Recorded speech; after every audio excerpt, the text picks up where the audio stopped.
Woo, let's try this again. Good morning, everybody. This is Ned over at My Philippine Dreams, and today I'm coming at you with another story of foreigners behaving badly in the Philippines. This is an incident of a Chinese national who's been living in the Philippines for a long time and got caught up in a bad incident and is now facing possible charges and deportation with eventual blacklisting from the Philippines. All right, before we get into this and we start unpacking it, keep in mind some concepts. First off is amor proprio. That's a cultural thing here. It's basically face, it's pride, it's how you regard yourself, and also the concept of hiya, which is shame. When your amor proprio gets violated, whether you do it yourself or somebody else does it to you, you experience shame. And both of these concepts can be experienced on a personal, that is an individual level, and also a collective level. Also, keep in mind the idea of balat sibuyas. Balat sibuyas basically means onion skin, and it refers to some sensitivity that sometimes Filipinos feel, again, on that individual and collective level. Now, this incident isn't the first time that somebody's come afoul of Bureau of Immigration. In some instances, other foreigners have been declared persona non grata. That means basically you're not wanted here and blacklisted from entry in the Philippines. Among them is Claire Danes, the American actress, the American actor Alec Baldwin, the Dutch activist Thomas van Beersum. He's the guy who made the police officer cry during that political demonstration.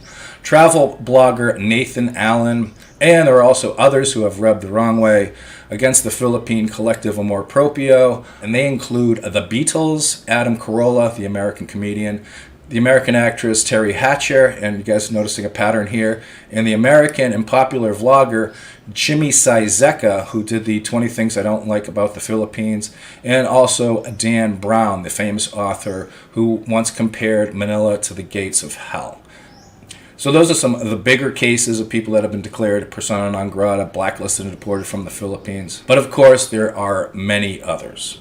And the final thing to keep in mind as we unpack this is incidents in the past with Chinese travelers going abroad and causing some incidents overseas, to the point where the Chinese Department of Tourism, I believe, actually started up classes in order to educate their citizens on how to behave when traveling abroad.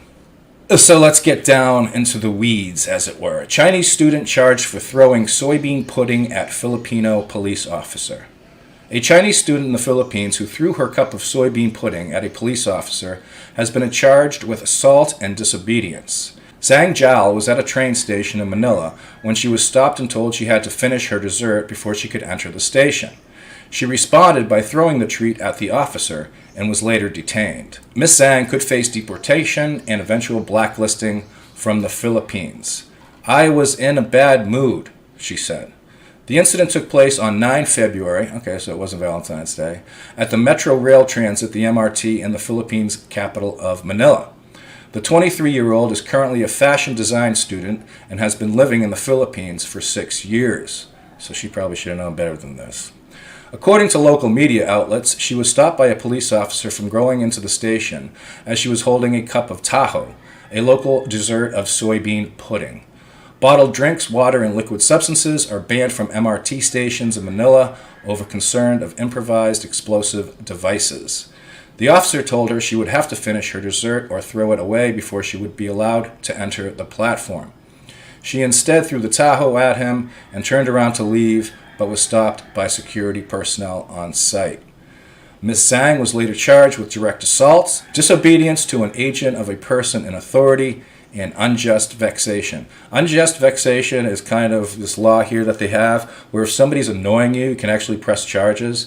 But I think the fine is only like 200 pesos. Ms. Zhang posted bail, but was later detained again by the Bureau of Immigration on a separate charge of violating immigration laws. She now remains in detention in Manila, probably at the BI detention center. Zhang has already been charged as an undesirable alien for posing as a risk to public interest, said a BI spokesperson. The incident showed her disrespect towards persons of authority, which in turn shows her disrespect to the country as a whole. Zhang may face deportation and eventually be blacklisted from the country altogether.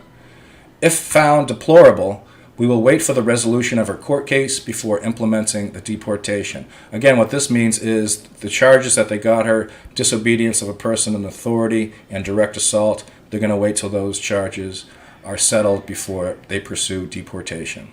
Miss Zhang has since apologized for her behavior. She said, "I was in a bad mood and I was not able to control my emotions. I really admit the mistake I made. I'm really, really sorry.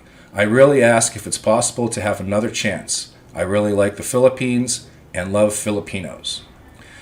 The incident triggered angry comments from Filipinos on social media, with some raising concerns over growing numbers of Chinese visitors, investment, and even the dispute in the South China Sea. One thing you got to keep in mind that the vast majority of foreigners in the Philippines are Chinese and from South Korea.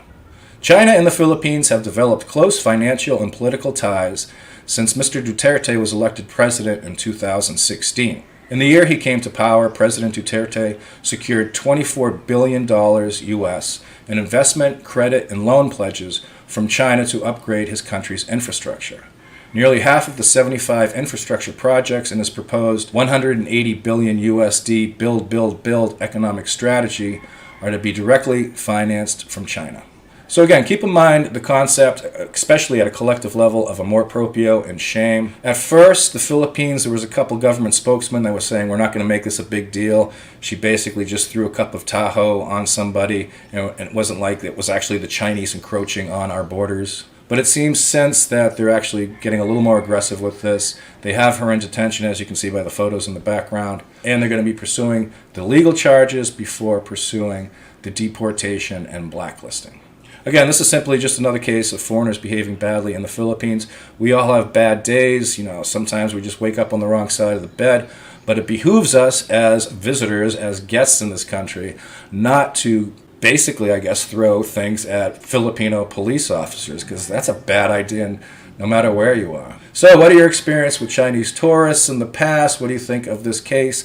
Leave it down in the comments section. And whatever you do, keep pursuing the dream, and don't throw your soybean dessert on Philippine police officers. Not recommended. Until next time, this is Ned over my Philippine Dreams. Take care, everybody.